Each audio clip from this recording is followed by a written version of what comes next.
भाई एक कप चाय दे दे यार। अरे साहब रुकना, आप ना बस 1 मिनट रुकना, मैं इसके ना कपड़े से साफ कर देता हूँ।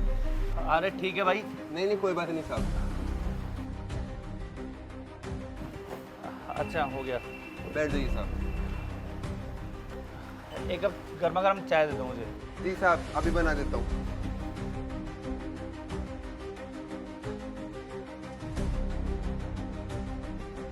ये लीजिए साहब, आपके लिए गरम गरम चाय और ये कुरकुरे। अरे कुरकुरे की कोई जरूरत नहीं मुझे। हाँ साहब मुझे पता है कि आपने कुरकुरे नहीं मांगे, ये कुरकुरे ना मेरी तरफ से हैं और वो भी बिल्कुल फ्री। तुम एक बात बताओ मुझे, तुम मेरे साथ में ये कर रहे हो या फिर सबके साथ में ऐसा करते हो? देखो तुम मुझे गलत समझ रहे हो।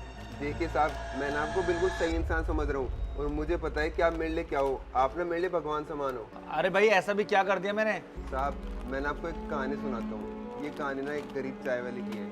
उसकी घर की स्थिति बहुत ज़्यादा बेकार थी। उसकी माँ की बहुत ज़्यादा तबीयत खराब थी। उसकी बहन जो उसकी शादी की एज थी, उसकी दहेज के बिल्कुल भी पैसे नहीं थे उसके पास। बस वो चाय वाला दिन और रात ये सोचता था कि कैसे वो छोटा मोटा धंधा स्टार्ट कर ले ताकि उसके पैसे से वो अपनी बहन की शादी करा सके और तो उसे दहेज भी दे सके। लेकिन साहब उस चाय वाले की ना बिल्कुल भी आर्थिक स्थिति बिल्कुल भी ठीक नहीं थी। लेकिन साहब तभी एक दिन वो हार तक की रोड के ऊपर बैठा हुआ था, तभी एक साहब आए। हेलो। हाँ भाई। अरे इतने सारे पैसे, ये पैसे तो इन साहब के हैं। मैं एक काम करता हूँ, ये पैसे ना इनको लौटा के जाता हूँ। लेकिन नहीं, इन पैसों की ज़रूरत ना मुझे सबसे ज़्यादा है। अगर मैं ये पैसे रख लिया ना तो भगवान मुझे आप माफ़ कर देना। इन पैसों से मेरी माँ की तबीयत भी सही हो जाएगी और मैं एक धंधा खोलूँगा जिससे मेरी बहन की शादी भी हो जाएगी। हे भगवान आपने मुझे माफ़ कर देना जो मैं ये पैसे रख रहा हूँ।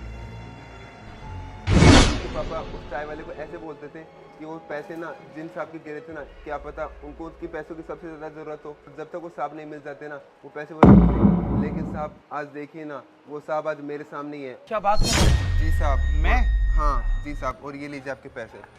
वैसे एक बात बताऊं, जब मेरे पैसे गिरे थे ना दुख तो मुझे बहुत हुआ था, लेकिन मैंने इन पैसों के लिए कभी बद्दुआ नहीं दी थी, क्योंकि मेरे हाथ से तो पैसे निकल चुके हैं और वो भी मेरी गलती की वजह से। किसी ने चुराए थोड़े न थे जो मैं बद्दुआ दूंगा।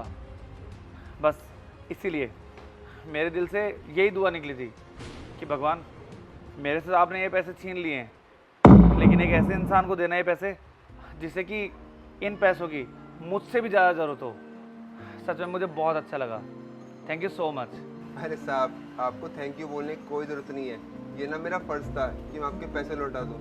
ठीक है साहब, आपको बहुत बहुत धन्यवाद। All the best.